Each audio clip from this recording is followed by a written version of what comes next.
న్యాయాధిపతుల గ్రంథము 15వ అధ్యాయం. న్యాయాధిపతులు 15వ అధ్యాయము 18, 19 ఈ రెండు వచనములు అందరం కలిసి చదువుకుందాం. న్యాయాధిపతుల గ్రంథము 15వ అధ్యాయము 18, 19 వచనములు అందరం కలిసి. అప్పుడు అతడు మిక్కిలి దప్పికొనినందున యెహోవాకు మొరపెట్టి, నీవు నీ సేవకుని చేతి వలన ఈ గొప్ప రక్షణను దయచేసిన తర్వాత నేను ఇప్పుడు దప్పి చేతును చచ్చి సున్నతి పొందిన వారి చేతిలోకి పడవలనా అని వేడుకొనగా, దేవుడు లేహిలో ఉన్న ఒక గోతిని చీల్చెను, దాని నుండి నీళ్లు బయలుదేరను. అతడు త్రాగిన తర్వాత ప్రాణం తెప్పరల్లి బ్రతికెను. కాబట్టి దాని పేరు నేటి వరకు ఏన్హక్కోరే అనబడెను. అది లేహిలో ఉన్నది. ప్రభు ఈ వాక్యభావం ద్వారా మనతో మాట్లాడి యోగ్యమైన రీతిగా వలలో పాల్పొందులాగిన మనం సిద్ధపరచునుగాక. సంసోను జీవితంలో జరిగిన సంఘటన గురించి మనం చదివినాం. 20 సంవత్సరములు ఇశ్రాయేలుకు సంసోను న్యాయాధిపతి ఉన్నాడు. న్యాయాధిపతిగా ఇంకా ఉండక మునిపే మరి ఆయన జీవితంలో జరిగిన సంఘటన ఇక్కడ మనం చదివినాం. సంసోను మరణించే పరిస్థితులకు వెళ్ళిపోయాడు. అంతకుముందే 1000 మందిని చంపినాడు. తీవ్రంగా దప్పికొన్నాడు. తన సమీపంలో నీరు దొరకలేదు. చనిపోయే స్థితిలో ఎంతగానో దేనికి మొరపెట్టాడు. అద్భుతమైన కార్యం దేవుడు అక్కడ చేస్తాడు. అక్కడ ఒక గోతిని ప్రభు చీల్చాడు. అందులోని నీళ్ళు వచ్చినాయి. ఆ నీళ్ళు ఆయన త్రాగినప్పుడు తెప్పరిల్లాడు. తెప్పరిల్లి బ్రతికాడు. చచ్చిపోయే పరిస్థితిని ప్రభు కరుణించాడు. మరొక అవకాశము జీవించడానికి సంసోనుకు దేవుడు ఇచ్చాడు. తెప్పరిలా చేశాడు, బ్రతికించాడు. బ్రతికించిన వ్యక్తిని హెచ్చించాడు, న్యాయాధిపతిగా మార్చాడు. ఆ స్థలానికి ఒక పేరు పెట్టబడింది. 20వ వచనం. కాబట్టి దాని పేరు నేటి వరకు ఏన్హక్కోరే అని పేరు పెట్టబడింది. దాని అర్థం కింద ఫుట్నోట్లో రాయబడింది, పిలిచిన వాణి యోట, the callers spring, the spring of the caller అని రాయబడింది. పిలిచిన వాణి యోట. ప్రభు యేసుక్రీస్తు పిలిచిన రక్షకుడుగా ఉంటున్నాడు. ప్రభు బలలో ఆయన జ్ఞాపకం చేసుకుంటే ఆయన నిత్యమయం కొరకే మనల్ని పిలిచినాడు. బైబిల్ గ్రంథంలో దేవుడు మానవాళిని పిలిచినాడు. పిలిచిన దేవుడు ఎటువంటి వాడో బైబిల్లో రాయబడింది. అసలు ఆయన ఇచ్చిన పిలుపు కూడా ఎటువంటిదో కూడా బైబిల్లో రాయబడింది. అసలు దేని కొరకై ఆయన మనల్ని పిలిచినాడో 7 అంతల పిలుపు గురించి బైబిల్లో రాయబడింది. ఆ పిలిచిన వాని యొద్ద ఓట ఉంది. ఏన్హక్కోరే అంటే అది అర్థం, పిలిచిన వాని యోట. యోట ఎట్లా ఉంటుందంటే స్ప్రింగ్ లేదా ఫౌంటైన్ అనేది ఎప్పుడైనా సీజన్స్తో దానికి పని లేదు, ఎప్పుడు కూడా ఎడతెగక నీటిని ఇస్తూనే ఉంటుంది. పిలిచినవాడు ప్రభు యేసుక్రీస్తు నమ్మదగిన వాడు. ఆయన యొద్ద నుండి వచ్చే సహాయం కూడా ఒక ఓటులాగానే ఉంటుంది. ఎడతెగకుండా ఆయన కృప కానీ, మన ఎడల ఆయన వాత్సల్యత కానీ, ఆయన ప్రేమ కానీ, మన అవసరతుల్లో ఆయన చేసే సహాయం కానీ అది ఒక ఓటులాగానే ఉంటుంది. ఆయన ఎక్కడైనా ఓటని ఇవ్వగలడు, ఓటని చేయగలడు. చూడండి, అసలు చెట్లే లేవంట, అది మెట్టలు, అక్కడ ఏకంగా నదులనే ప్రభు పారు చేసినాడు. చూడండి 41వ అధ్యాయం, యెషయా గ్రంథము 41వ అధ్యాయం 19వ వచనం. చెట్లు లేని మెట్ల మీద నేను నదులను పారు చేసేదను, లోయల మధ్యన ఓట్లను ఒబుక చేసేదను, అరణ్యమును నీటి మడుగుగాను, ఎండిన నేలను నీటి బుగ్గులుగాను చేసేది. అరణ్యము, చెట్లు లేని మెట్టలు, దేనికి అసాధ్యమైంది లేదు. మెట్టలైనా, అరణ్యమైన, ఎండిన నేలైనా అక్కడ ఓటను తేగలిగిన దేవుడు. అంతేకాదు, తను ఎందరైతే విశ్వసించినారో, తను అంగీకరించినారో, తను ఆశ్రయించినారో, తనకు విధేయులైన వారు వారిని ఏం చేస్తాడంటే ప్రభు, చూడండి 58వ అధ్యాయం, యెషయా గ్రంథం 58వ అధ్యాయం 11వ వచనం. యెహోవా నిన్ను నిత్యం నడిపించును, క్షామకాలమున నిన్ను తృప్తిపరిచి ఎముకలను బలపరచును. నీవు నీరు కట్టిన తోట వలెను ఎప్పుడునూ ఉబుకుచుండు నీటి ఊట వలెను ఉండేదు. ఆ వ్యక్తిని తను ఆశ్రయించారు. తనకిష్టమైన ఉపవాసం చేస్తున్న వాడిని ప్రభు ఏంగా చేయబోతున్నాడు? అతనిని ఒక నీరు కట్టిన తోట వలె నిత్యము ఉబుకుచుండు ఊట వలెనే ఉన్నాడు. ఆయనకున్న ఊటల ద్వారా ఇప్పుడు ఏం చేస్తాడు? అనేక మందికి మేలుకరంగా ఉంటాడు. ఆ ఊటలు స్థానిక సంఘానికి మేలుకరంగా ఉండవచ్చు, తన ఇంటి వారికి మేలుకరంగా ఉండవచ్చు, తన సహపాఠి విశ్వాసులకు, ఇరుగు పొరుగు వారికి, తన బంధువులకు ఎప్పుడూ కూర్చుంటే ఓట్లు లేనిద్దాం ఉంది. కాబట్టి ఓటలు పొందిన వ్యక్తి ఏం చేస్తారంటే ఆ ఓట్లను బట్టి ప్రభుని ఆరాధిస్తారు. ప్రభువా, ఈ ఓటలకు కారణం నీవే, నాలో ఈ ఓటలకు ఆధారం నీవే అని చెప్పి ఎట్లా ప్రభుని స్తుతిస్తారట. 87వ కీర్తనలు 87 7వ వచనం. కీర్తనలు 87 7వ వచనం. పాటలు పాడుచు వాద్యములు వాయించచ్చు మా ఊటలన్నీ నీ యందే ఉన్నవని వారు. ఓటలు ఇచ్చిన దేవుణ్ణి ఆరాధించేవారు ఉన్నారు. కాబట్టి ప్రియమైన సహోదరి సహోదరుడా, ప్రభు వల్ల పాలు పొందే ముందు ఈ దేవుడు పిలిచినవాడు ఎన్హక్కొరే, పిలిచిన వాని ఊట, ఆ ఊట నీదిగా కూడా ప్రభు చేయగలడు. ఆ ఊటను బట్టి నిన్ను ఆరాధకునిగా ప్రభు చేస్తాడు. ఆ ఊట తనదైన ఊట నీలో ఉంచుడు ద్వారా అనేక మందికి క్షమాభివృద్ధి కలిగించేవాడు ఉంటాడు. ఒక ఊటగా ప్రభు నుంచి అనుకుంటున్నాడు. నీ జీవితం బహుశా ఎండిన స్థితిలో ఉండవచ్చు. నీ జీవితం బహుశా ఇప్పుడు ఇక్కడ సామ్సన్ ఉన్నట్టుగా మరి దిక్కులేని స్థితిలో దప్పికగొని చావునకు సమీపమైన స్థితిలో ఉండవచ్చు, మరణమునకు సమీపంగానే ఉండవచ్చు, నిరీక్షణ లేని స్థితిలో ఉండవచ్చు, ఎక్కడ కూడా సంసోనికి నీరు కనబడలేదు అలాంటి పరిస్థితులు ఉండవచ్చు, ఎండిన ప్రాంతం డ్రై ప్లేస్లో ఉండవచ్చు. Even then nothing is too difficult for him. ఆయనకి అసాధ్యమైనది ఏది కూడా లేదు. దేవునికి సమస్తమును సాధ్యమే. నీ పరిస్థితిని ప్రభు మార్చిపోతున్నాడు. నిన్ను నీటి ఊటగా, ఉబుకుచుండు ఊటగా ప్రభు మార్చబోతున్నాడు. దాన్ని బట్టి ఆయన నీ ద్వారా ఆరాధన పొందడానికి, నీ ద్వారా మహిమ పొందడానికి ఇష్టపడుతున్నాడు. సంసోన్ జీవితంలో ఈ అనుభవాన్ని ప్రాపించినాడు. గమనించండి, సంసోనుకి దేవుడు చాలా గొప్ప ఆధిక్యతలు ఇచ్చాడు. వాగ్దాన పుత్రుడైన, చూడండి ఏ సందర్భంలో సంసోను జన్మించాడో కొన్ని వచనాలు చూద్దాం. న్యాయాధిపతుల గ్రంథము 13వ అధ్యాయం. న్యాయాధిపతుల గ్రంథం 13వ అధ్యాయము మొదటి 5 వచనములు మార్చి చదువుకుందాం. ఇశ్రాయేలీయులు మరలా యెహోవా దృష్టికి దోషులు కాగా యెహోవా 40 సంవత్సరములు వారిని ఫిలిష్తీయుల చేతికి అప్పగించెను.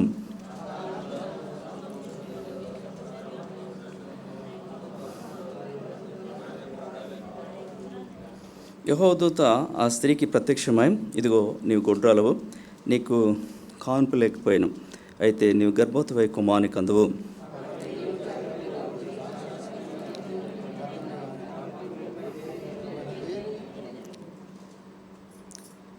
నువ్వు గర్భవతివై కుమారుని కందువు, అతని తల మీద మంగళ కత్తి వేయకూడదు. ఆ బిడ్డ గర్భం పుట్టిన మొదలుకొని దేవునికి నాజీరు చేయబడిన వాడై ఫిలిష్తీయుల చేతిలో నుండి ఇశ్రాయేలును రక్షింప మొదలుపెట్టినని ఆమెతో అనగా. చూడండి, చాలా కాలము ఏబిలికి పిల్లలు లేరు. అప్పుడు దేవుని దూత ఆయన దర్శించాడు, వాగ్దానం ఇచ్చాడు, నిజమే నీకు కానుపు లేదు, నువ్వు గర్భవతి కుమారుని కంటావని. వాగ్దాన పుత్రునిగా సంసోను తల్లిదండ్రులకు ఇవ్వబడ్డాడు. దేవుడు కూడా సంసోను ఈ లోకంలో చేసేటప్పుడు ఒక ప్రత్యేకమైన ఏర్పాటును ఆయన చూపించాడు. ఆయన సంసోను దేవుడు ఏం చేసినాడంటే, ఇందాక మనం చదివిన 5వ వచనంలో, ఈ బిడ్డ గర్భమును పుట్టింది మొదలుకొని దేవునికి నాజీరు చేయబడినవాడు. నాజీరు చేయబడటం అంటే ప్రతిష్ఠించబడుట, లేకపోతే ప్రత్యేకించబడుట. పాత నిబంధన గ్రంథంలో నాజీరుగా కొన్ని సందర్భాలు వారు తాము మనస్ఫూర్తిగా స్వచ్ఛందంగానే చేసుకునేవారు. ఒక వ్యక్తి ఎప్పుడు ఎట్లా ఏ రీతిగా నాజీరు చేయబడాలో, పురుషుడైనా స్త్రీ కూడా నాజీరు చేయబడవచ్చా, ఎంత టైం ఫ్రేమ్లో వారు ఉండాలా, నాజీరు చేయబడే సందర్భంలో ఏం చేయాలా, నాజీరును ముగించేటప్పుడు ఏం చేయాలో, దీని గురించిన వివరాలన్నీ కూడా సంఖ్యాకాండం 6వ అధ్యాయంలో రాయబడింది. చూడండి, కొన్ని వచనాలు చూస్తాం. సంఖ్యాకాండము 6వ అధ్యాయం. సంఖ్యాకాండము 6వ అధ్యాయం మొదటి వచనం నుండి నేను చదువుతాను. మొదటి వచనం. మరి యెహోవా మోషేకి ఇలాగ సెలవిచ్చెను, నీవు ఇశ్రాయేలుతో ఇట్లనము, పురుషుడే కానీ స్త్రీయే కానీ యెహోవాకు నాజీరుగటుకు ఎవరైనాను మొక్కుకొని తను తాను ప్రత్యేకించుకునేలా వాడు ద్రాక్షారస మద్యములను మానవలను. పురుషుడు కానీ స్త్రీ కానీ స్వచ్ఛందంగా ఎవరైనా నాజీరుగా అంటే ప్రభుకు ప్రత్యేకంగా, కింద ఫుట్నోట్లో రాయబడింది, నాజీరు అంటే ప్రత్యేకంగా ఉండుట కొరకు ఏర్పరచబడ్డాడు. ఎంతకాలము? ఒక టైం ఫ్రేమ్ అని ఉంటుంది, పర్టికులర్ పీరియడ్ అని ఉంటుంది. ఒక 30 డేసా, 3 మంత్సా, 1 ఇయరా, 6 మంత్సా, అది ఎవరి కేస్ టు కేస్ బేసిస్, అది ఎవరి ఇష్టం వారిది. అయితే నాజీరుగా చేయబడిన ఆ సందర్భంలో ఆ దినాల్లో 3 పనులు చేయకూడదు. మూడోది ఏంటంటే చూడండి, 3వ వచనం, ద్రాక్షారసపు చిరకనైనను మద్యపు చిరకనైనను త్రాగకూడదు. ద్రాక్షారసం కానీ మద్యం కానీ త్రాగకూడదు. తర్వాత చూడండి 5వ వచనం, అతడు నాజీరుకు మొక్కుకునే దినములన్నిటిలో మంగళ కత్తి అతని తల మీద వేయవలదు. అతడు యెహోవాకు తను తాను ప్రత్యేకించుకున్న దినములు నెరవేరే వరకు అతడు ప్రతిష్ఠితుడై తన తల వెంట్రుకలను ఎదగలేవలదు. ఇది 2వ షరతు. ఆ పీరియడ్ అంతా కూడా క్షౌరం చేయించుకొనకూడదు, జుట్టు కత్తిరించుకొనకూడదు. 3వది చూడండి 7వ వచనం, అతడు యెహోవాకు ప్రత్యేకంగా నుండి దినములన్నింట్లో ఏ శవమును ముట్టవలదు. ఈ 3 కండిషన్స్ తప్పనిసరిగా పాటించాలి. శవను ముట్టకూడదు. ఆ పర్టికులర్ పీరియడ్ అయ్యేటప్పుడు 13వ వచనం, నాజీరు ప్రత్యేకంగా ఉండు దినములు నిండిన తర్వాత వానిని గుచ్చి విధేయదనక, కింద వచనాలు చదివితే కొన్ని అర్పణలు, కొన్ని బలులు అర్పించాలి. ఆ విధంగా అది ముగించబడుతుంది. ఇక్కడ సంసోను సంగతి వేరు. ఇక్కడ ఇప్పుడు మనం చదివింది కొంతకాలం ఉంటారు, ఆ తర్వాత ముగిస్తారు. సంసోను విషయం అట్లా కాదు. నిన్న మనం చదివినట్లు న్యాయాధిపతులు 13వ అధ్యాయము 7వ వచనం క్లియర్గా ఉంటుంది. పుట్టినప్పటి నుండి చనిపో వరకు దేవునికి నాజీరైన, జీవితకాలం అంతా నాజీరుగా చేయబడ్డాడు. అంటే జీవితకాలం అంతా సంసోను ఈ 3 పనులు చేయకూడదు. ద్రాక్షరసం కానీ మద్యం కానీ త్రాగకూడదు. జీవితకాలం అంతా జుట్టు కత్తిరించకూడదు. జీవితకాలం అంతా శవమును ముట్టకూడదు. ఎందుకంటే ఆయనకు దేవుడు అట్లా ఏర్పరచుకున్నాడు. లేక మనోహకు ఆయన భార్యకు సంసోన్ని ప్రభు అట్లా ఇచ్చాడు. ఒక ప్రత్యేకమైన పని కొరకై, తన ప్రజల పని కొరకై సంసోన్ని భూమి మీద జన్మింపజేశాడు. దేనికంటే ఇందాక మనం చదివాం కదా, న్యాయాధిపతుల గ్రంథము 13వ అధ్యాయము 5వ వచనం, నువ్వు గర్భవతివై కుమారుని కందువు, అతని తల మీద మంగళగత్తి వేయకూడదు. ఆ బిడ్డ గర్భమును పుట్టినది మొదలుకొని దేవునికి నాజూరు చేయబడిన వాడే ఫిలిస్తీన్ల చేతిలో నుండి ఇశ్రాయేలును రక్షింప. అందుకొరకే భూమి మీదకు ఈ వ్యక్తిని దేవుడు పంపినాడు. ఫిలిస్తీన్ల చేతి నుండి ఇశ్రాయేలును రక్షించడం కొరకై ఈ మిషన్ మీద, ఈ పని మీద దేవుడు మనోహర భార్యకు సంసోను అనుగ్రహించాడు.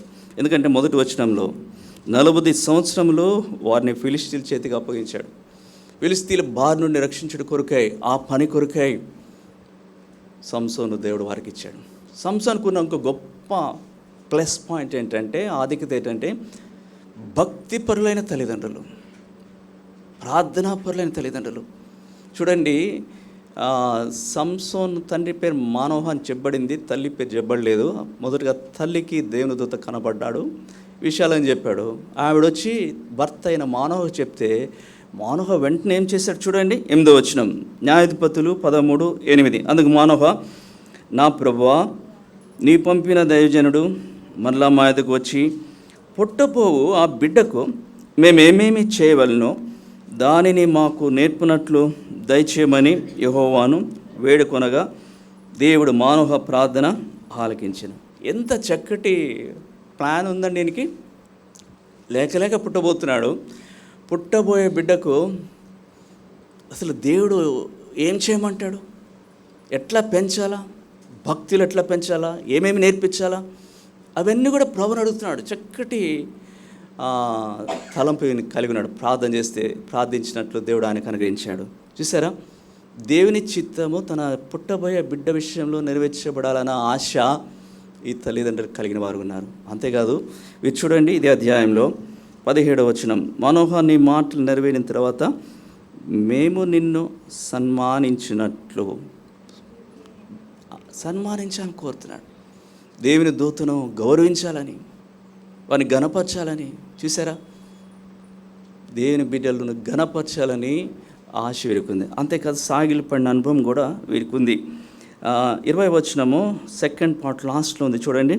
మనోహయు అతని భార్యయు దానిని చూచి నేలకు సాగి. ఎంత భక్తి వీరి జీవితంలో, భయభక్తులు లేని వారు ఉంటున్నారు. చూసారా, ప్రార్థనా పరులు. చూసారా, దేవుని దూతను సన్మానించాలనుకున్నాడు. దేవుని కట్టడలేంటో బిడ్డ విషయమే నేర్చుకోవాలని ఆశపడ్డారు. దేవుని దూత వెళ్తుంటే సాగిలి పడినవారుగా ఉంటున్నారు. అంత భక్తి పరులైన కుటుంబంలో పుట్టాడు ఈ వ్యక్తి. ప్రార్థనా పరుల ఇంట్లో పుట్టాడు ఈ వ్యక్తి. సంసోను తల్లి చాలా గ్రహింపగలిగింది. నిజంగా వెళ్ళి అప్పటి వరకు ఏమనుకుంటారు, దైవజనుడు అనుకున్నారు. ఇప్పుడు గ్రహించారు, దైవజనుడు కాదు ఈయన, దేవుని దూత అని. ఒక విధంగా దేవుని దూతను చూసాం, దేవుని దూత మనం మాట్లాడడం చనిపోతాం అనుకుంటే, సంసోను యొక్క తల్లికి ఎంత చక్కటి వివేచన, గ్రహింపు ఉందో చూడండి. ఆమె ఎంత చక్కటి మాటలు చెప్తుందో చూడండి. 22వ వచనం, ఆయన యెహోవా దూతని మనోహ తెలుసుకుని, మనం దేవుని చూచితిమి గనక మనం నిశ్చయంగా చనిపోదుమని తన భార్య తనగా. ఇప్పుడు ఆమె అంటుంది, అతని భార్య, యెహోవా మనల్ని చంపగొని ఎడల ఆయన దహన బలి నైవేద్యమును మన చేత అంగీకరింపడు, ఈ సంగతులన్నిటిని మనకు చూపింపడు, ఈ కాలమున బట్టి సంగతులు మనకు వినిపింపడు అని అతనితో చెప్పాను. లేదండి, ఎంత చక్కగా చెప్పింది. ఆయన మనం చంపేవాడైతే ఇంత చూపిస్తాడా, వినిపిస్తాడా, బయలుపరుస్తాడా? లేదు, మనకు మేలు చేయబోతున్నాడు. చూసారు, విశ్వాసయుక్తమైన మాటలు ఉన్నాయి వారి జీవితంలో. ప్రార్థనా పరులుగా ఉంటున్నారు, ప్రభు ఎదుట సాగిలిపడిన వారు ఉంటున్నారు. ప్రభు చిత్తము తన బిడ్డ విషయమే తెలుసుకోవాలని ఆశపడుతూ వచ్చారు. ఆయన సన్మానించాలని, గౌరవించాలని ఆశపడుతున్న దైవికమైన కుటుంబంలో ఈ బిడ్డ పుట్టాడు. పుట్టగానే ఏం పేరు పెట్టారని 24 వచనం. తర్వాత ఆ స్త్రీ కుమారునికని అతనికి సంసోను అను పేరు. సంసోను అంటే లైక్ ద సన్, సూర్యుని వలె అని అర్థం. అనుకున్నారేమో, వీడు సూర్యుని వలె ప్రకాశిస్తే బాగుంటుంది. పిలిచినవాడు నీతి సూర్యుడు, పుట్టిన కుమారుడు అలా ఉండాలని ఆశపడుతూ వచ్చారు. చూడండి, బాల్యం నుండే ప్రభు ఏం చేశాడు అని 25వ వచనం లేకపోతే 24వ వచనం. ఆ బాలుడు ఎదిగినప్పుడు యెహోవా అతన్ని ఆశీర్వదించెను. బాల్యంతోనే ఆశీర్వదించబడిన అనుభవాన్ని సంసోను కలిగిన వాడుకున్నాడు. 25వ వచనంలో చూడండి, మరియు యెహోవా ఆత్మ జొర్యాకును యోస్తయేలుకును మధ్యనున్న మహేనా దానిలో అతను రేపుటకు బాలుడుగా, యవనస్తుడిగా మార్చబడుతున్న సందర్భంలోనే దేవుని ఆత్మ ద్వారా ప్రేరేపించబడుతున్నాడు. దేవుని ఆత్మ చేత రేపబడుతున్నాడు. దేవుని ఆత్మ చేత గొప్ప కార్యంలో చేయటి కొరకై సిద్ధపరచబడుతున్నాడు. చాలా పర్యాయాలు ఆ మాటలు వస్తుంది. చూడండి, ఇక్కడ చూసినాము 14వ అధ్యాయం 5-6 వచనాలు.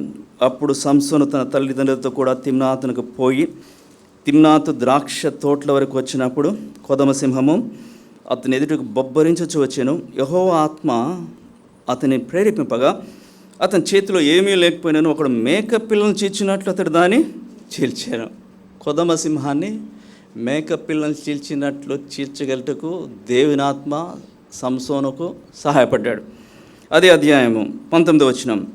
యెహోవా ఆత్మ అతని మీదికి మరలరాగా అతడు ఆష్కెలీనికి పోయి వారిలో 30 మందిని చంపే 30 మందిని చంపుడుకై పరిశుద్ధాత్మ దేవుడు ఈయనకు దోహదం చేశాడు. 15వ అధ్యాయము 14వ వచనం.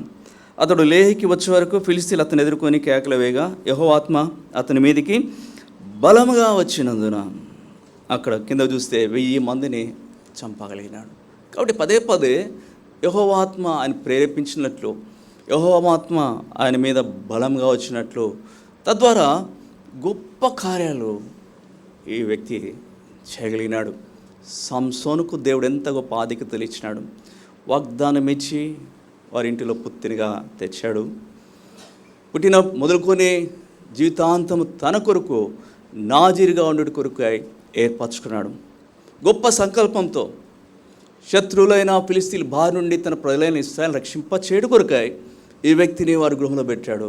ఎంత గొప్ప ఆత్మీయులైన, ప్రార్థనాపరులైన, భక్తిపరులైన, దేవుని ప్రేమించేవారైనా ప్రభు ఎదుట సాగిలిపడి ప్రభు చిత్తం నెరవేర్చాలన్న చక్కటి గృహంలో ఈ బిడ్డకు దేవుడు అవకాశం ఇచ్చాడు.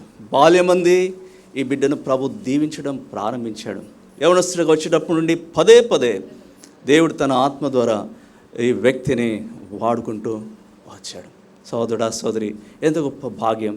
ఒకవేళ నీ జీవితం కూడా ఈ రీతిగా ఉందేమో, దేవుని బిడ్డల సహవాసంలో చేర్చబడ్డావు, ప్రార్థనా పరుల కుటుంబంలో నువ్వు జన్మించినావు, నీ తల్లిదండ్రులు భక్తిపరులు, నీ సోదరులు భక్తిపరులు, సహపాఠి విశ్వాస సహవాసం బట్టి నువ్వు కూడా ఆత్మీయ ఎదగడానికి ఎన్నో అవకాశాలు ఉన్నాయి. దేవుని ఆత్మ ద్వారా అనేక పర్యాలను బలపరచబడుతూ వచ్చినావు. ఎంత గొప్ప ఆధిక్యత ఆనాడు సంసోనుకి ఇచ్చినట్లు నీకు ఇచ్చినాడు. ప్రభు బల యొద్ద దేవుని ప్రజలతో కూడి వచ్చే ఆ గొప్ప ఆధిక్యత ప్రభు నీకు ఇచ్చినాడు. అయితే వీటన్నిటిని బట్టి ఎంతగానో ఎదగవలసిన వాడు, వీటన్నిటిని బట్టి ఎంతగానో దేవుని ఘనత తేవలసిన వాడు, వీటన్నిటిని బట్టి దేవుని ఉద్దేశం నెరవేర్చిన వాడు తన జీవితంలో ఎంతగానో తప్పిపోతూ వచ్చాడు. ప్రభు ఇచ్చిన ఆధిక్యతలు వాటన్నిటినీ నిర్లక్ష్యం చేస్తూ వచ్చాడు. వ్యర్థపరిచిన వాడుగా ఉంటున్నాడు. సంసోను శారీరకంగా చాలా బలవంతుడు. అయితే సంసోను ఆత్మీయంగా ఎంతో బలహీనుడు. ఎంత బలహీనుడు అండి! దయచేసి చదవండి 14వ అధ్యాయం, న్యాయాధిపతుల గ్రంథం 14వ అధ్యాయం. సంసోను తిమ్నాతునికి వెళ్ళి తిమ్నాతులో ఫిలిస్తీన్ల కుమార్తెల్లో ఒకతెను చూచెను. అతడు తిరిగి వచ్చి తిమ్నాతులో ఫిలిస్తీన్ల కుమార్తెల్లో ఒకతను చూచి తిని, మీరు ఆమె నాకు ఇచ్చి పెండ్లి చేయవలని తన తల్లిదండ్రులు అనగా, వారు నీ స్వజనుల కుమార్తెలోనే కానీ నా జన్లో కానీ స్త్రీ లేదనుకొని సున్నతి పొందని ఫిలిస్తీన్లోని కన్యను తెచ్చుకుంటూ వెళ్ళొచ్చున్నావా అని అతను అడిగిరి. అందుకు సంసోను, ఆమె నాకు ఇష్టమైనది గనుక ఆమెను నా కొరకు తెప్పించమని తన తండ్రితో చెప్పాను. చూసారా, ఫిలిస్తీన్ల దగ్గరికి వెళ్ళారు. ఫిలిస్తీన్లు వీరిని ఏలుబడి చేస్తున్నారు, శత్రువులు, సున్నతి లేనివారు. అక్కడికి వెళ్ళి ఒక స్త్రీని చూచి వివాహం చేసుకుంటా అంటున్నాడు. తగని పని చేస్తున్నాడు. అరే, నువ్వు దేవుని కొరకే ప్రతిష్ఠించబడ్డవాడు, ఒక గొప్ప సంకల్పంతో భూమి మీదలో తేబడ్డావు. అయితే చూసారా, ఆయన పరిశుద్ధతను కాపాడుకునే విషయంలో సంసోను తప్పిపోయాడు. ప్రతి స్థలంలో కూడా దేవునికి మహిమ తీసుకురాలేకపోయాడు. ఇక్కడ చూసారా, తిమ్నాతులో వ్యర్థమైన కార్యం చేస్తున్నాడు. 16వ అధ్యాయంకి రండి. 16వ అధ్యాయం మొదటి వచనం. తర్వాత సంసోను గాజాకి వెళ్ళి వేశ్యను ఒకతను చూచి ఆమె యొద్ద చేరాడు. అరే, దేవుని ఆత్మ ద్వారా బలంగా ప్రేరేపించబడి వాడబడిన వాడా, వేశ్య దగ్గర నీకు పనేంటి? వేశ్య దగ్గర వెళ్ళాడు. 4వ వచనం చూడండి, 16వ అధ్యాయం 4. అంతటా ఏమంటే అతడు సోరెక్ లోయలో ఉన్న దెలీలా అనే స్త్రీని మోహింపగా, ఏదైతే చేయకూడదో ఆ విషయంలో నిర్లక్ష్యంగా ఉన్నాడు. పరిశుద్ధతను కాపాడుకుంటూ తప్పిపోతూ వచ్చాడు. సహోదరి సహోదరుడా, దేవునికి ఎంత ఇబ్బంది. తల్లిదండ్రులు కూడా వారించారు, నీకెందుకురా అమ్మాయితో వివాహం అని. అంతా చేసిన నాకు ఆమె ఇష్టమైంది, ఆమెను తెప్పించండి, ఆమెతో నాకు వివాహం జరిపించండి. తల్లిదండ్రులకు అవిధేయుడైనాడు. తల్లిదండ్రులు ఎంత కుమిలిపోయి ఉంటారు, ఎంత దుఃఖపడి ఉంటారు. అరే, వాగ్దాన పుత్రుడుగా పుట్టినాం, నీ కొరకే ప్రార్థించినాం, భక్తి మార్గంలో పెంచినాం, భయభక్తులు నేర్పించాం, వాక్యం నేర్పించాం, ధర్మశాస్త్రం నేర్పించాం. ఇంత చేసి నీ విషయం ఎంతో గొప్ప ఆశ మేము కలిగి ఉన్నాం. అయితే ఈనాడు నువ్వు నీ ఇష్టానుసారంగా వివాహ విషయమై అని చెప్పి తల్లిదండ్రులకి ఎంత దుఃఖము, మనోవేదన కలిగించాడు. తల్లిదండ్రులకు అవిధేయుడైనాడు. సహోదరి సహోదరుడా, ప్రభుని రక్షించుకునేది ఉద్దేశం ఏమంటే, నిన్ను పిలిచినవాడు పరిశుద్ధుడు, మిమ్మల్ని పిలిచినవాడు పరిశుద్ధుడు కనుక ప్రవర్తన యావత్తులో అన్ని విషయాలు కూడా పరిశుద్ధులుగా ఉండాలని ప్రభు కోరుతున్నాడు. ఈ వ్యక్తి ఇన్ని గొప్ప ఆత్మసంబంధమైన ఆధిక్యతలు కలిగిన వాడుగా ఉన్నప్పటికీ పరిశుద్ధత విషయమై, సాక్ష్యం కాపాడుకునే విషయమై తప్పిపోతూ వస్తున్నాడు. సంసోనికి విరోధులు ఎవరో కాదు, సంసోనికి విరోధి తానే. తనలోని శరీరాశ, తనలోని నేత్రాశ, తనలోని జీవబడమ్మం.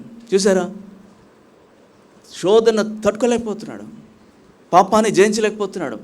ప్రతి స్థలంలో స్త్రీలు చూచి పడిపోతున్నాడు. అరే, నీ పిలుపేంటి? నీ కాలింగ్ ఏంటి? అసలు నీ గోల్ ఏంటి? గొప్ప ఉద్దేశంతో దేవుడి భూమి మీద నేను పుట్టిస్తే ఈనాడు ఎందుకు తప్పిపోతూ వస్తున్నావు చూడండి. కాబట్టి దేని బిడ్డలారా, ప్రభు ఒక పిలుపు మనకి ఇచ్చాడు, పరిశుద్ధులుగా ఉండాలని పిలిపించాడు. దాని కొరకు ఒక ఏర్పాటు చేశాడు. పరిశుద్ధులుగా కొనసాగట్లో మనకు అవసరమైన ఆత్మ సంబంధమైన సదుపాయాలు ప్రభు చేశాడు. కాబట్టి దేవుని బిడ్డలంగా ఎప్పుడు కూడా మనకున్న పిలుపు, మనకి ఇవ్వబడిన ఏర్పాటు విషయం ఎంతో జాగ్రత్త పడాలి. అందుకని ఆ మాట రాయబడింది. అందరం కలిసి చదువుకుందామండి.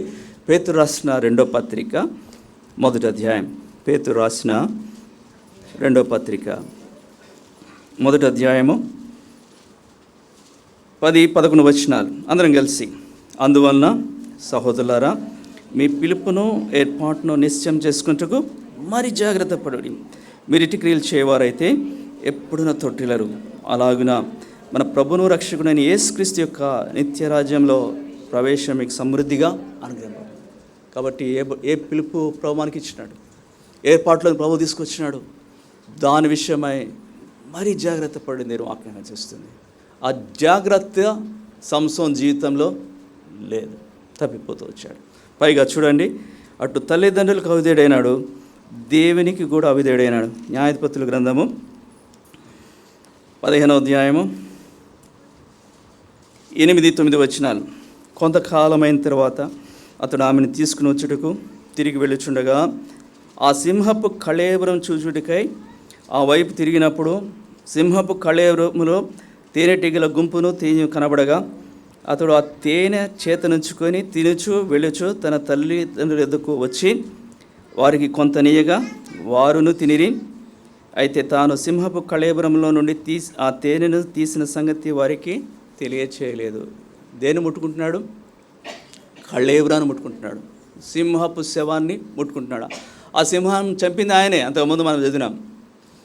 మళ్ళీ అటువైపుకుండా వెళ్తున్నప్పుడు చచ్చిన సింహం గురించి ఎందుకు ఈయన ఆలోచన, ఎలా ఉందని చూశాడు. వెళితే అక్కడ ఆ సింహంలో ఒక తేనె పట్టు ఉంది, అది తేనె కనపడింది. వెళ్ళాడు, ఆ కళేబరం తాకాడు, అందులోని తేనె తీసుకున్నాడు, తాను తాగాడు. తల్లిదండ్రులకు కూడా ఇచ్చి వాళ్ళు చెప్పలేదు. వాళ్ళు చెప్తే గద్దించారు, అరే నువ్వు నాజీరుగా చేయబడ్డావు, కళేబరం ముట్టకూడదు అని గద్దించేవారు. చెప్పకుండా వారి చేత కూడా త్రాగించాడు. అంటే దేవుని ఆజ్ఞను వైలేట్ చేస్తున్నాడు, అతిక్రమిస్తున్నాడు. తల్లిదండ్రులకు అవిధేయుడైనాడు, దేవునికి అవిధేయుడైనాడు. అంటే నీకు తెలియదా ఇది? తల్లిదండ్రులు ఎంత ప్రార్థనాపూర్వకంగా వ్యక్తిని గురించి ప్రయాసపడ్డారు. ఎన్నో విషయాలు దేవుని వాక్యం నుండి, ధర్మశాస్త్రం ఇతను నేర్పించి ఉంటారా? ఇతను చదువుకొని ఉంటాడా? తెలుసు, వాక్యం తెలియదని కాదు, తెలుసు. తెలిసి ఉండి కూడా నిర్లక్ష్యం, పట్టించుకోలేదు. సహోదరుడా సోదరి, ఈ దినాల్లో పరిస్థితి అట్లనే ఉంది. వాక్యం తెలియదా? చాలా బాగా తెలుసు. విస్తారంగా వాక్యం ఇవ్వబడుతాం మనకి, విస్తారంగా చదువుతున్నాం, మంచిదే. విస్తారంగా వింటున్నాం, మంచిదే. విస్తారంగా తెలుసుకుంటున్నాం, మంచిదే.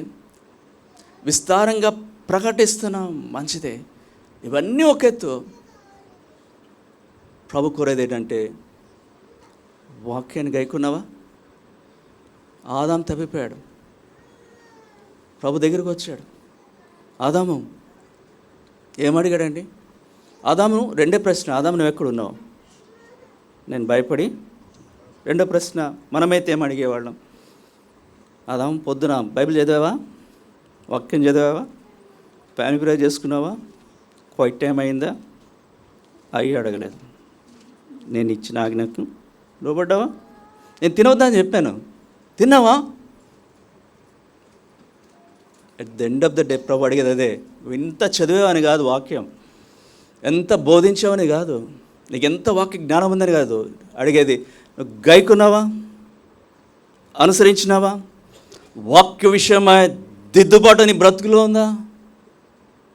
లేకపోతే నువ్వు ఇంత చదివి వాక్యము, ఇన్ని అధ్యాయాలు చదివి, ఇన్ని వర్తమానాలు విని, ఇన్ని బైబిల్ స్టడీస్కి వచ్చి ఇంత వాక్యాన్ని తెలుసుకొని వాక్య జీవితంలో నీ బ్రతుకు మార్చుకోకపోతే, పాపం నుండి ప్రత్యేకించబడకపోతే, దేవుని కొరకై ప్రతిష్ఠించబడిన జీవితం కలిగి ఉండకపోతే ప్రయోజనమేం లేదు. ఫిలదెల్ఫియాలో ప్రభుకి ఇష్టమైనది అదే. ఎంత ప్రత్యేకత అంటే ఫిలదెల్ఫియాలో మరి అంత విస్తారమైన వాక్యం చెప్పబడిందో లేదో ఆ దినాలు అంత లేదు. అయితే వారు తమ అదిగో ప్రభు తీసుకొచ్చిన దేవుని వాక్యం విషయం ఎంత భక్తి అంటే, ఇవ్వబడిన వాక్యము గైక్కునేదాని కొరికే వారి శక్తి చూస్తే చాలా బలహీనమైంది. అల్పమైన వారైనా కూడా, శక్తి కొంచెమైనా కూడా వాక్యాన్ని గైక్కునేవారు. ప్రభుకు కావాల్సింది అదే. అందుకనే వాడిని గురించి ప్రభు మాట్లాడేటప్పుడు అదే మాట అంటాడు. 2 సార్లు చదవండి. ప్రకటన గ్రంథం 3వ అధ్యాయం. ప్రకటన గ్రంథం 3వ అధ్యాయము 8వ వచనం. నీ క్రియలు నేను ఎరగదును, నీకున్న శక్తి కొంచెమే ఉండినను, నీవు నా వాక్యమును గైకొని నా నామము ఎరుగలేదు. అట్లనే 10వ వచనం. నీవు నా ఓర్పు విషయమైన వాక్యమును గైకొంటివి గనుక ఎన్ని చేస్తాడు?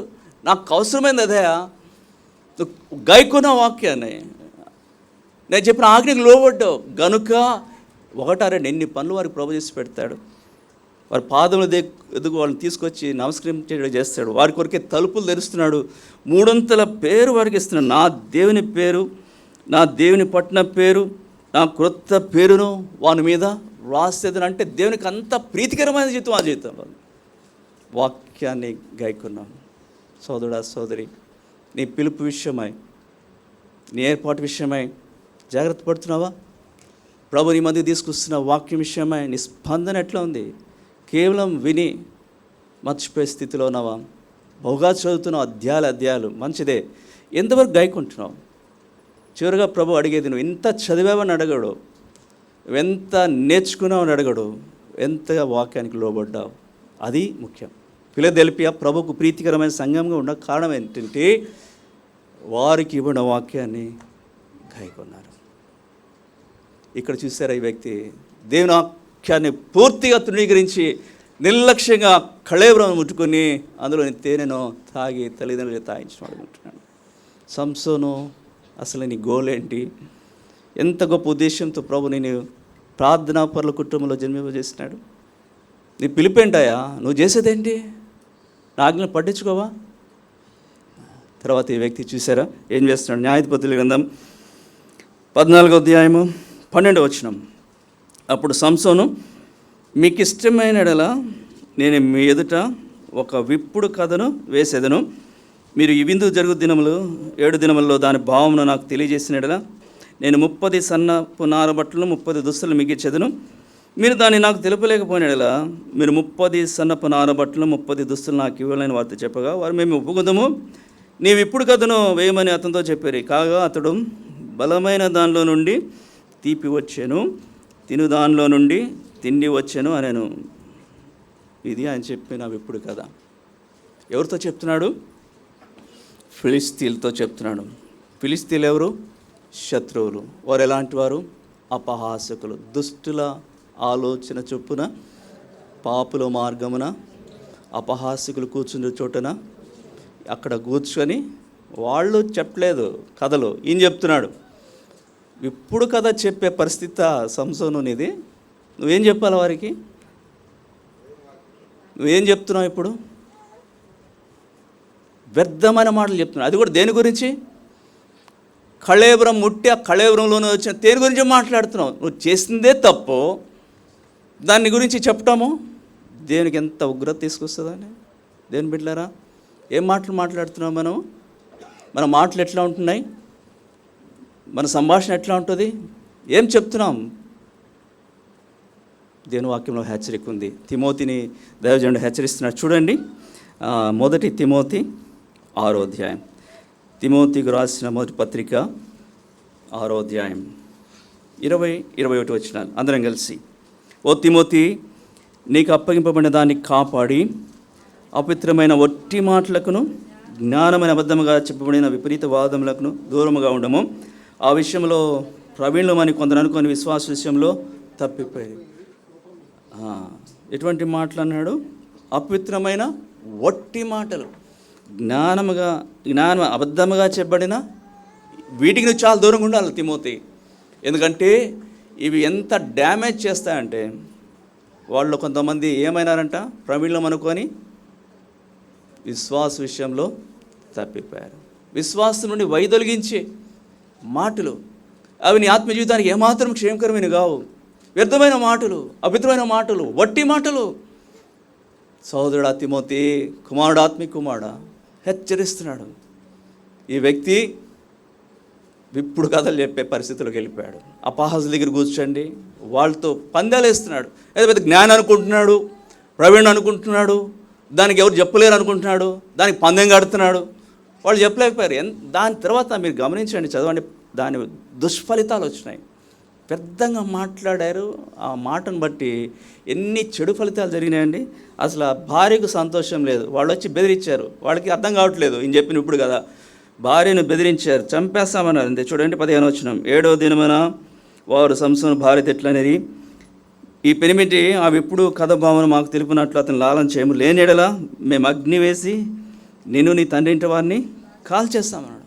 కాల్ చేస్తామంటే ఈవిడేం చేసింది? 7 రోజులు. 16వ వచనం లాస్ట్ లైన్లో ఉంది.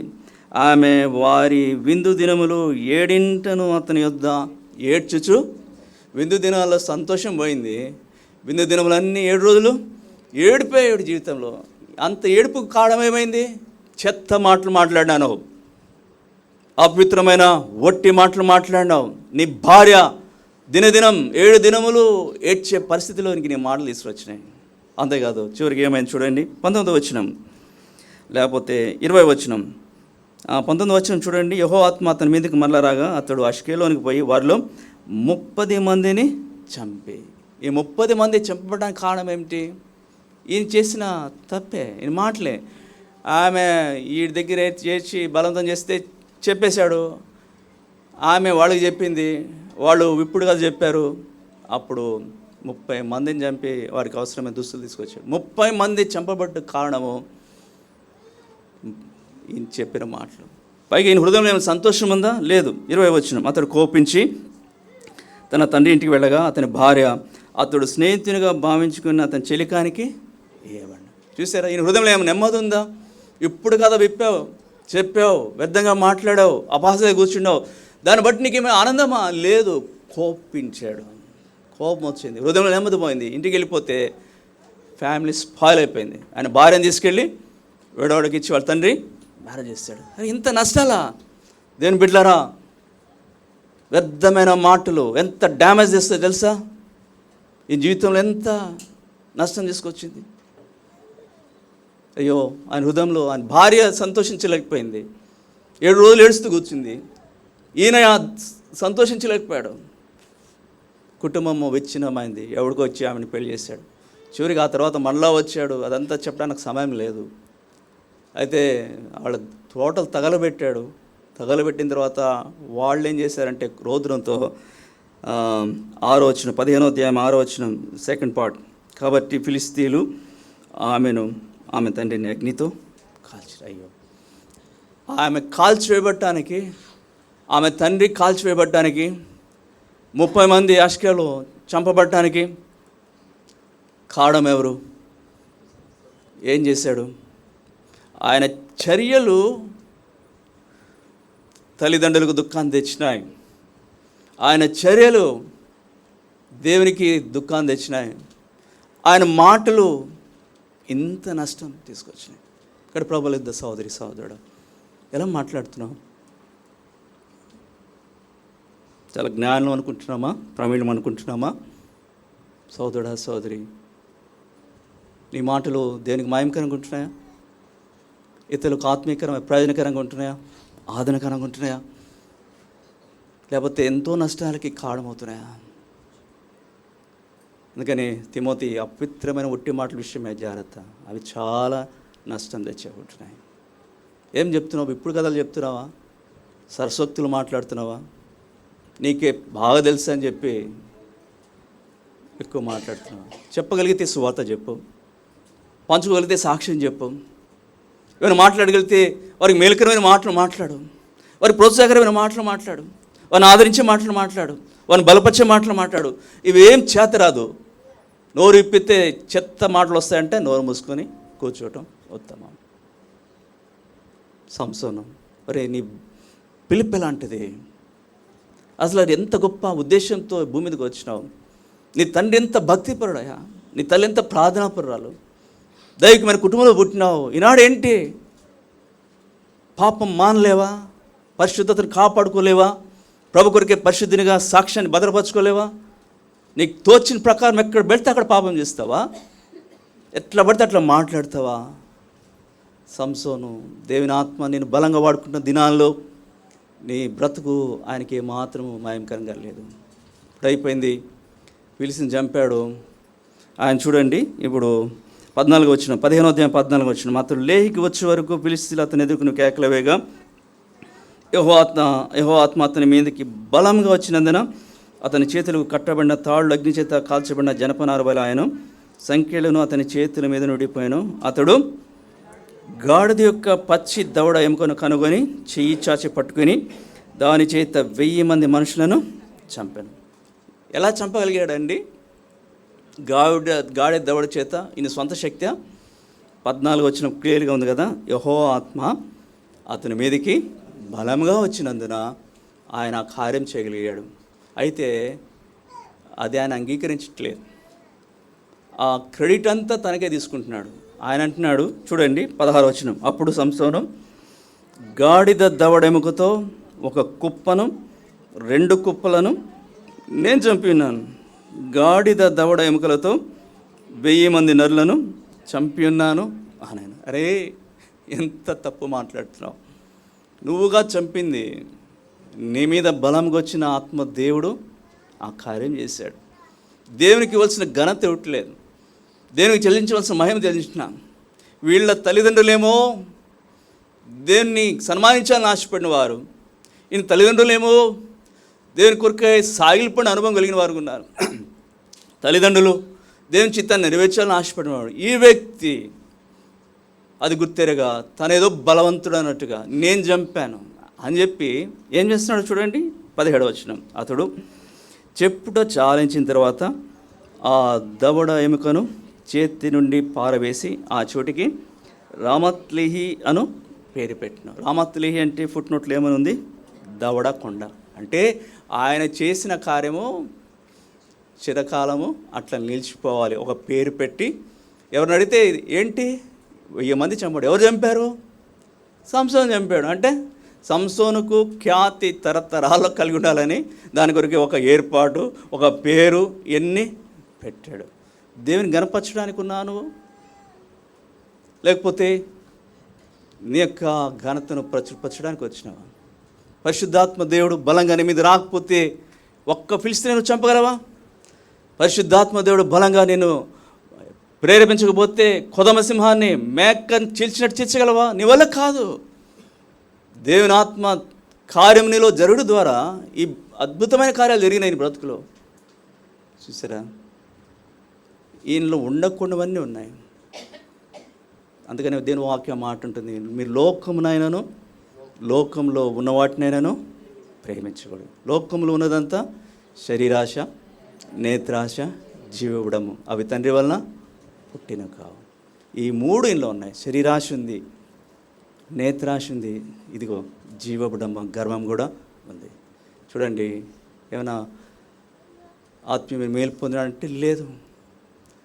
ఈ సమయంలో ఆయన దప్పికొన్నాడు, చనిపోవడానికి సిద్ధంగా ఉన్నాడు. అప్పుడు తను తగ్గించుకుంటున్నాడు. చూడండి 18వ వచనం. అప్పుడు అతడు మిక్కిలి దప్పికొన్నందున యెహోవాకు మొరపెట్టి, నీవు నీ సేవకుని చేతి వలన ఈ గొప్ప రక్షణను దయచేసిన తర్వాత నేను ఇప్పుడు దప్పి చేతును చచ్చి సున్నతి పొందిన వారి చేతులోకి పడవలనా అని వేడుకొనిగా. ఇప్పుడు గ్రహిస్తున్నాడు. ఇప్పుడు దేవుని గొప్పతనాన్ని గురించి మాట్లాడుతున్నాడు. ఇంతకుముందు ఆ మాటలు లేవు. ఇప్పుడు అంటున్నాడు, గొప్ప రక్షణ దయచేసిన దేవా, గొప్ప రక్షణ నువ్వు చేసినావు, నువ్వు విడిపించావు. అంతకుముందు ఆ మాటలు లేవు. చచ్చే పరిస్థితుల్లో, దిక్కులేని పరిస్థితుల్లో, నిస్సహాయ స్థితిలో, ఎక్కడ దాహం కొరికే నీరు దొరికిన పరిస్థితిలో ఇప్పుడు కళ్ళు తెరిచినాడు. ఇప్పుడు అంటున్నాడు, గొప్ప రక్షణ ఇచ్చినవాడు నువ్వే. ఇంతవరకు నేను అనుకుంటుని దాని కొరికే ఒక స్థలం కూడా ఆ పేరు కూడా పెట్టి తినే కాదు ప్రభా, ఈ రక్షణ, ఈ ఘనత, ఈ కార్యము, ఈ విజయము నీదే అంటూ తన గురించి ఏం మాట అంటున్నాడు? నీవు నీ సేవకుని చేతులు. ఇంతవరకు సేవకుడు అనే తలంపు కూడా ఆయనకు రాలేదు. తను ఏదో బలవంతుడు అనుకున్నాడు, తనది గొప్పవాడు అనుకున్నాడు. కానీ ఇప్పుడు అంటున్నాడు, నీ సేవకుని. దేవుని గొప్పతనాన్ని గుర్తెరుగుతున్నాడు, తన అల్పత్వాన్ని గుర్తెరుగుతున్నాడు. ఇక్కడ దీన మనసుతో మొరపెడుతున్నాడు, ప్రభా చనిపోతానేమో, నాకు సున్నతి లేని వీరి దగ్గర నన్ను ఎందుకు అనుమతిస్తావంటే, అప్పుడు దేవుడు ఏం చేస్తున్నాడు చూడండి. అందరం కలిసి చదువు 19వ వచనం. దేవుడు లేహిలో ఉన్న ఒక గోతిని చీల్చెను, దానిలో నుండి నీళ్లు బయలుదేరాను. అతడు తాగిన తర్వాత ప్రాణము తెప్పరిల్లి బ్రతికాను. కాబట్టి దాని పేరు నేటి వరకు ఎన్హక్కోరే అనబడెను. కాబట్టి సహోదరుడా సహోదరి, ఇంత చేసినా కూడా దేవుడు చూసారు ఎంత ప్రేమ లేనివాడు. పిలిచిన వాని యూట అంటే అదే, ఆ ప్రేమ ఓ యూట్లానే ఉంటుంది. దేవునికి విరోధంగా జీవించినవాడు, దేవుని ఆజ్ఞను అతిక్రమించినవాడు, దేవునికి ప్రతికూలమైన చర్యలు చేసినవాడు, వ్యర్థమైన అపవిత్రమైన ఒట్టి మాటలు చెప్పి అనేక మంది ప్రాణ హత్యకు గురైనవాడు, తన భార్య దుఃఖానికి గురైనవాడు, తన మామ చంపబడడానికి కారణమైన వాడు, ఎన్నో నష్టాలు తెచ్చాడు. ఆయన క్రియలు, పాడైన మాటలు ఎంత నష్టం తెచ్చినా, తల్లిదండ్రులకు ఎంత దుఃఖం తెచ్చినా, దేవునికి ఎంత అవమానం తెచ్చినా, పశ్చాత్తాపడినప్పుడు, తగ్గించుకున్నప్పుడు ఆయన పాదముల ప్రభువా నన్ను కరుణించువా, క్షమించు అంటే దగిల దేవుడు పిలిచిన వాని యూట ఎన్హక్కోరే అనుభవం అదే. ఎంత పాపాత్ముడైనా, ఎంత దిగజారి పరిస్థితుల్లో కూడా, ఎంత దురస్తుడైనా కూడా ప్రభు తగ్గించుకొని, ప్రభువా నాడ కనికరం చూపు, చచ్చే స్థితిలో ఉన్నాను, దాహం అయింది ప్రభా, నీళ్ళు కనపట్లేదు ప్రభు ఆదుకోవంటే దగిల దేవుడు ఆదుకుంటాడు, కరుణిస్తాడు. ప్రభు ఏం చేస్తాడు అక్కడ అప్పటికప్పుడే, ఇంకా పద్ధతి డిలే అయితే ఆయన చచ్చిపోతాడు, అప్పటికప్పుడే అక్కడ ఒక అద్భుతం చేశాడు, గోతిని చీల్చాడు. ఇప్పుడు ఆయనకి ఏం కావాలి? నీళ్ళు కావాలి. అవసరమైన నీళ్లు ఇచ్చాడు. నీళ్లు త్రాగగానే ఏమైనాడు? 2 మాటలు రాయబడింది, అతడు తెప్పరిల్లి బ్రతికేనా. తెప్పరిల్లాడు. ఎంత తెప్పరిల్లాడు అమ్మాయ. ఐఎమ్ అవుట్ ఆఫ్ డేంజర్ నువ్వు అనుకున్నాడు, ప్రమాద బారి నుండి బ్రతికినాడు. బ్రతికిన వానికి ప్రభు ఏం చేసినాడు చూడండి. 20వ వచనం. అతడు ఫిలిస్తీన్ల దినములలో 20 ఏండ్లు ఇశ్రాయేలుకు న్యాయపతి అయ్యాడు. ఇలాంటి వ్యక్తిని తెప్పరిలా చేసి బ్రతికించి, ఇలాంటి వ్యక్తిని ప్రభు క్షమించి 20 సంవత్సరాలు న్యాయాధిపతిగా ఇశ్రాయేలుకు చేశాడు. ఇది ఎన్హక్కోరే అనుభవం. పిలిచిన వారిని యూట యొక్క మహాత్యం ఇది. ఆ యూట ఈనాడు నీకు కూడా అందుబాటులో ఉంది. సోదరి సోదరుడా, నీ జీవితంలో ఎట్లున్నావు? ఈయన చనిపోయే స్థితిలోకి వచ్చాడు, చిక్కుబడ్డాడు, తనకు అవసరమైంది నీరు దొరకలేదు. ఒకవేళ నీ జీవితం ఆ రీతిగా ఉందేమో, చిక్కుబడ్డావు, అతని భౌతికమైన మరణానికి సమీపంగా ఉన్నాడు. నీవైతే నీ పాపమును బట్టి నిత్య మరణానికి సమీపంగా ఉన్నావు. ఒకవేళ ఈనాడే నువ్వు చనిపోతే గన దేవుని రాజ్యం చేరలేవు నీ పాపాన్ని బట్టి. 2వ మరణం, దానికి నువ్వు పాత్రురాలుగున్నావేమో. నీ చర్యలను బట్టి సంసోను వలె దేవునికి అవమానం తెచ్చినావేమో. నీ పనులు బట్టి భక్తి పరులైన నీ తల్లిదండ్రులకు, నీ కుటుంబీకులకు, సంఘములకు అవమానం తెచ్చినావేమో. వ్యర్థమైన నీ మాటలను బట్టి నువ్వు పెద్ద అనుకున్నావు, గొప్ప అనుకున్నావు, ప్రవీణ అనుకున్నావు. మాటలను బట్టి ఎంతమందికి దుఃఖాన్ని, కష్టాన్ని, నష్టాన్ని తెచ్చినావేమో. సోదరుడా సోదరి, ప్రభు నేను ప్రేమిస్తున్నాడు. అలాంటి తప్పుడు పనులు చేస్తున్నా కూడా ఆనాడు సంసోను తెప్పిల్ల చేసిన దేవుడు, సంసోను బ్రతికించిన దేవుడు, సంసోను జీవింపజేసి న్యాయాధిపతిగా హెచ్చించిన దేవుడు. ఆ యూట ఇప్పుడు కూడా still it is available for you. నీకు అందుబాటులో ఉంది. నువ్వు కూడా నువ్వు తగ్గించుకుంటే, నీవు పాపం విషయం పశ్చాత్తాపడితే, ఆనాడు గోతిని చీల్చాడు ప్రభు, అప్పటికప్పుడే అవసరమైన నీళ్ళు ఇచ్చాడు. అయితే నిన్ను రక్షింపదలిచి ప్రభువైన యేసుక్రీస్తు నీ కొరకే చీల్చబడిన బండగా కలువరిలో నీ పాపమునకు ప్రాయశ్చిత్తం చేశాడు. చీల్చబడిన బండ అయిన యేసు ప్రభుకు సాదృశ్యంగానే ఆ బల్ల మీద ఆ రొట్టె ద్రాక్ష రసం మనం కలిగి ఉన్నాం. దానికి చిహ్నములుగా కనబడుతున్నాయి. కాబట్టి ప్రియమైన సోదరుడా సోదరి, జీవితం ఎట్లా ఉంది? ఎంతకాలము దేవునికి విరోధంగా జీవిస్తావు? ఎంతకాలం నువ్వు గర్వంగా జీవిస్తాం? ఎంతకాలం నీ క్రియలు, నీ మాటలను బట్టి అనేక మందికి దుఃఖం కలిగించే పరిస్థితిలో ఉంటావు. ప్రభు నేను ప్రేమిస్తున్నాడు, వస్తావా? నిన్ను తెప్పరిలా చేస్తాడు, నిన్ను జీవింపజేస్తాడు, నిన్ను హెచ్చిస్తాడు, తన కుమారునిగా, కుమార్తెనిగా స్వీకరిస్తాడు. నువ్వు చేయవలసింది ఒకటే, సంసోను ఒప్పుకున్నట్టుగా ఆయన పాదముల ఎదుగురా, ప్రభా నా పాపం క్షమించము. ప్రభుని క్షమిస్తాడు, నేను అంగీకరిస్తాడు. ఇది మిక్కిలి అనుకూలమైన సమయం. నిర్లక్ష్యం చేయవద్దు. సంసోను నిర్లక్ష్యం చేసినట్లయితే, సంసోను ఆలస్యం చేస్తే అక్కడే దాహంతో అక్కడే ప్రాణం కోల్పోయేవాడు. ఏముంది? ఏం గొప్ప? 1000 మందిని చంపాడు, ఏదో చాలా చేస్తాడు, ఏం లాభం? కోల్పోయాడు, గుర్తెరిగాడు. లాస్ట్ మినిట్లో ప్రభు ఎదుగు రాగలిగినాడు. నిర్లక్ష్యం చేయవద్దు. ఇంత గొప్ప రక్షణ నిర్లక్ష్యం చేయవద్దు. నీ పాపం ఎంత భయంకరమైన, నేను ఎంత నష్టం తెచ్చినా కూడా ఆయన ఊట నీకు అందుబాటులో ఉంది. ఆ ప్రేమ నీళ్ళని కనబరుస్తున్నాడు.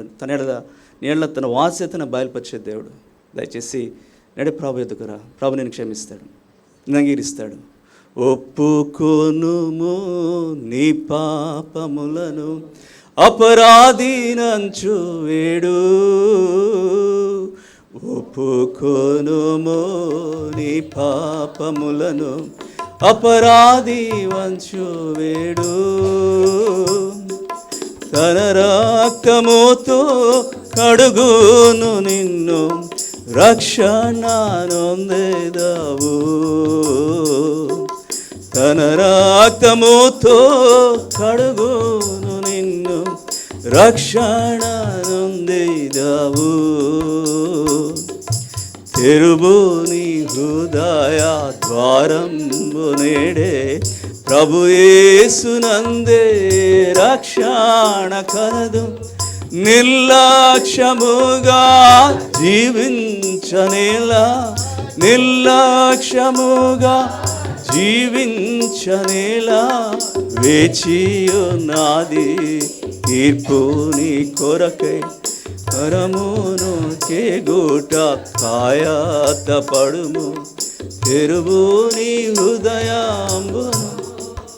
కాబట్టి ప్రేమ సహోదరి సహోదరుడా, ఎవరైనా సరే, ఎంత భయంకరం పాపంలో సరే, ఆనాడు దగిల దేవుడు సంసోను కరుణించి తెప్పురేలు చేసి బ్రతికించిన రీతిగా, తను హెచ్చించిన రీతిగా నువ్వు కానీ తగ్గించుకుని ప్రభు నీ పాపను ఒప్పుకుంటే, ప్రభా నేను పాపిని, నా జీవితం వల్ల అనేక మందికి దుఃఖం కలిగించాను, నా జీవితం వల్ల కుటుంబీకులు దుఃఖం, నీ నామానికి అవమానం తెచ్చాను, ప్రభువా నా పాపను బట్టి క్షమించము. ఈనాడు నేను చనిపోతే నిత్యజీవం అనేది నాకు నిరీక్షణ లేదు, ఎదుగు రాలేను, పాపం అడ్డుకుంది, ప్రభు నన్ను క్షమించుము.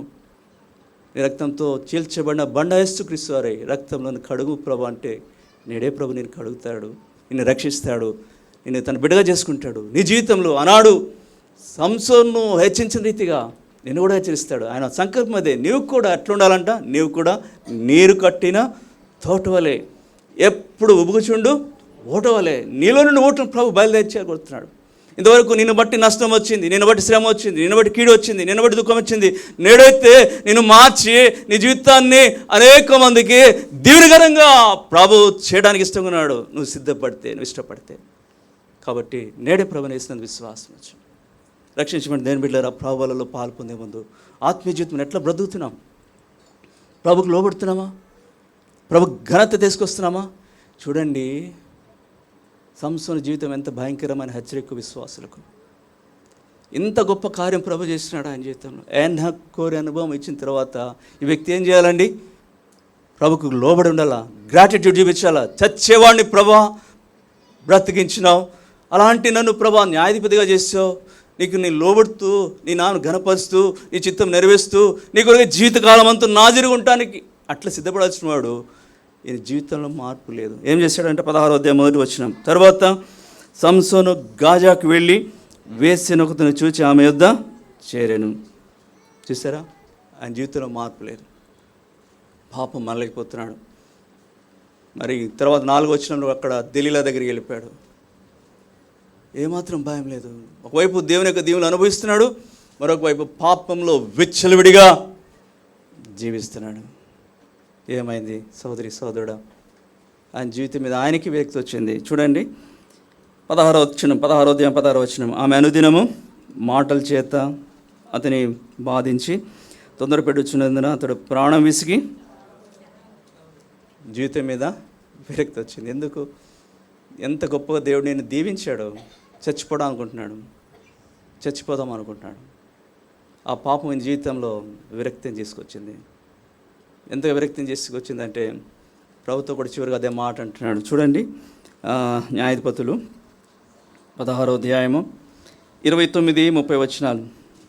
ఆ గుడికి ఆధారంగా ఉన్న 2 మధ్యస్తంభములలో ఒకదానిని కుడి చేతును ఒకదాన్ని ఎడమ చేతును పట్టుకుని నేనును ఫిలిస్తీన్ను చనిపోదాం గాక అని దేవునితో మాట అంటున్నాడు. అప్పుడు ప్రభు ఏమనాలా? లేదు సంసోన్, ఒక గొప్ప ఉద్దేశంతో ఈ భూమి మీద నేను పంపాను. నేను నా కొరకు జీవితకాలం అంతా నాజిగా ఉండాలనుకున్నాను. సంసోను, నువ్వు చనిపోకూడదు, ఇంకా వయసు చాలా ఉంది, ఎంతో కాలం నువ్వు బ్రతకాలి, నా కొరకు జీవించాలా, నా ప్రజలకు నువ్వు విమోచకుడిగా ఉండాలా, న్యాయాధిపతిగా పరిపాలన చేయాలా. సంసోను, లేదు నువ్వు ఉండాలి అని ప్రభు ఏమంటలేదు. ప్రభు అనుకున్నాడు, ఓకే వచ్చేసాయి. ఎందుకు తెలుసు, ఈ వ్యక్తి జీవితము మార్చుకోడు, ఇలాంటి వాడు బ్రతికినా ఇంకా ఎక్కువ పాపం చేస్తే వచ్చేసాయి కమ్. సోదరుడా సోదరి, ఈయనకి విరక్తి కలిగింది ఆయన బ్రతికి మీద.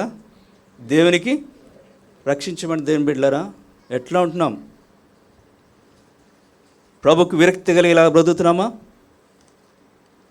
ప్రభును సంతోషభరితులుగా చేస్తున్నామా?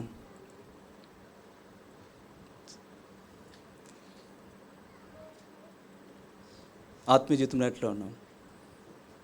భక్తే, పాపం పాపమేనా? నిన్ను బట్టి దేవుని సంతోషించగలుగుతున్నాడా? దేవుని చిత్తం నెరవేర్చే పరిస్థితిలో ఉన్నావా? అలా లేకుండా నీ ఇష్టానుసారంగా జీవిస్తూ పాపం మానలేని కనులు ఇతనికి ఎక్కడికి వెళ్తే చూసి పాపం చేయడమేనా? అందుకే దేవుని వాక్యం మాట ఉంది, పాపం పేతురు 2వ అధ్యాయం, పేతురు రాసిన 2వ పత్రిక 2వ అధ్యాయము 14వ వచనం, వ్యభిచారిని చూచి ఆశించుచు పాపం మానలేని కన్నులు గలవారును అస్థిరులైన వారి మనసులను మరల్పుకొనచ్చు, లోభిత్వమందు సాధకం చేయబడిన హృదయం గలవారును శాపగ్రస్తులనే. పాపం మానలేని కన్నులు. రక్షించబడిన సోదరుడా సోదరి, నీ జీవితంలో అట్లాంటి పరిస్థితి ఉందా? ఎందుకు పాపాన్ని తదేకంగా చూస్తున్నావు? పాపం విషయమై, లోకసభ వ్యామోహ విషయమై ఎందుకు నీ దృష్టి దాని మీద ఉంటుంది? దెబ్బతిన్నాడు సంసోను అట్లా చూచి చూడగానే వాటిని చూచి వెళ్ళకూడని స్థలాలు వెళ్ళి పాపం మానలేని కన్నులతోనే. అందుకనే ఆయనకి శిక్ష కూడా ఎట్లా దేవుడు ఇచ్చినాడు చూసారా?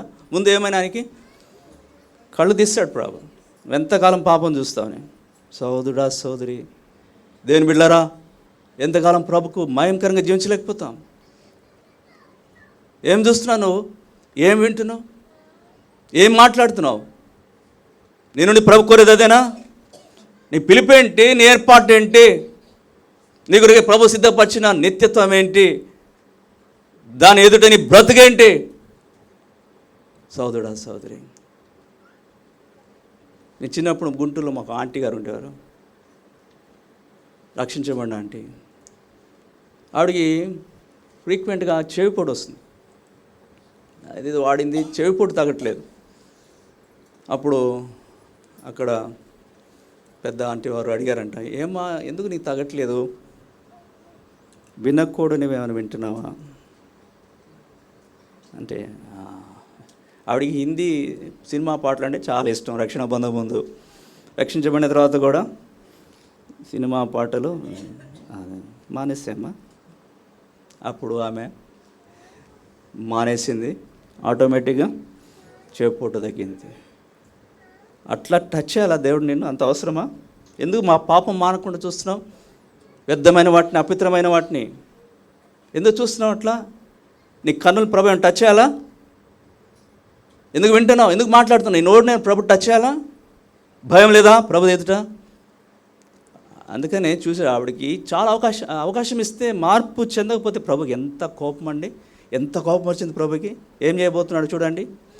ప్రకటన గ్రంథం 2వ అధ్యాయం, ప్రకటన గ్రంథం 2వ అధ్యాయం 21 వచనం. ప్రకటన గ్రంథం 2:21, మారుమనసు పొందుటకు నేను దానికి సమయం ఇచ్చి తిని, కానీ అది తన జాగ్రత్తను విడిచిపెట్టి మారుమనసు పొందనలేదు.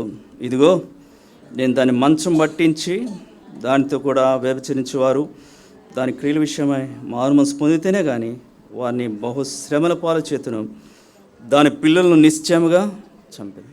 ఎంత కఠినమైన తీర్పు ప్రభు ప్రకటిస్తున్నాడు చూసారా? ఎందుకు? ఆడు చేసిన తప్పేంటి? మార్చుకోదు బ్రతుకు.